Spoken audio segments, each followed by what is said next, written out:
Melbourne has been the underdog for a few years now. Investors pulled out, headlines, they've moved on, and everyone chased Brisbane, Adelaide, and Perth. But right under everyone's nose, Melbourne is quietly rebuilding its fundamentals, and the numbers tell a very different story to the narrative. Rents are at record highs, the yields are improving, vacancy rates are still incredibly tight, and the city is one of the most affordable it's ever been relative to Sydney in over a decade. So today I want to break down what's actually happening in Melbourne's property market in 2025 and whether it might be one of the most overlooked opportunities in the country as we speak. And if you like this type of content, hit the like button, it really helps grow the channel. Now let's start with the rental returns, because this is where Melbourne has turned a corner.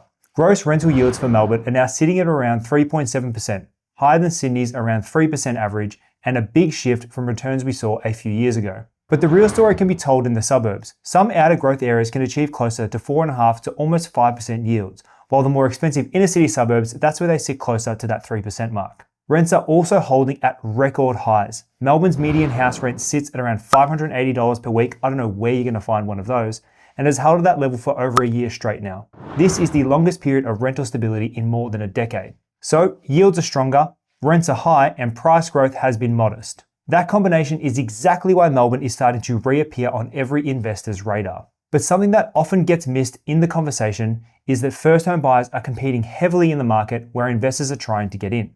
The change in the first home guarantee has caused an explosion of new home loan commitments and has pushed demand under the $950,000 first home guarantee price cap. These first home buyers absorbed a lot of investor properties that were sold off in the early 2020s, and now they're also competing with investors as they try to get back in. First home buyers have helped the Melbourne market stay very consistent. That steady owner-occupied demand is one of the reasons I believe Melbourne didn't fall as far back as people expected. And it's why it's started to turn a corner a little earlier than many people have predicted. But before we keep going, if you're an investor or a first home buyer looking to take advantage of the Melbourne property market and you need a mortgage broker, book in a call with me below to work with me and the team to help you secure your own piece of Melbourne real estate. Before we talk about why people are coming back to the Melbourne market, we need to look at why they left in the first place, because context, that absolutely matters. Melbourne had a tough run. We had the longest lockdowns in the country, people left the city in droves, vacancies spiked to above 5%, and thousands of rental properties were just sitting empty. Then we add in all of the Victorian tax changes, higher land tax, higher vacancy levies, tighter rental regulations, and a lot of investors just felt like the numbers didn't stack up anymore. And that's what showed up in the data. For nearly 2 years straight, Victoria had the highest percentage of investors selling out of any state. But what I think is important is that they weren't selling because the assets were bad. They were selling because the sentiment was bad. And the sentiment always swings too far in either direction. Investors left when things felt the worst, and the exodus created the opportunity. And now because they were leaving and the first home buyers were snapping up all of these properties, rents exploded, vacancies shrunk down, and the population growth snapped back harder than almost any other city when people came back to live in Victoria. The original mass exit is part of the reason why Melbourne is so undervalued. But now we're seeing the return of the investors. Investor lending in Victoria has jumped 18.5% in the last quarter alone, the strongest growth of any state. For the first time in years, more investors are buying in Victoria than they are selling out. And the sentiment surveys back it up. Last year, only 26% of investors thought Melbourne was a good place to buy. This year, we're sitting at about 41% saying it's the best place to invest in Australia. And if you can't tell already, that is a massive swing in confidence. And it comes down to two main things: value and timing. Melbourne didn't have the crazy boom that Brisbane or Perth had. It's been flat for years, which means prices haven't outrun wages like they have everywhere else. And if there's one thing I know for sure, it's that investors love value, and Melbourne, it finally has it again. Now, to understand Melbourne's position, you've got to zoom out and look at other capital cities.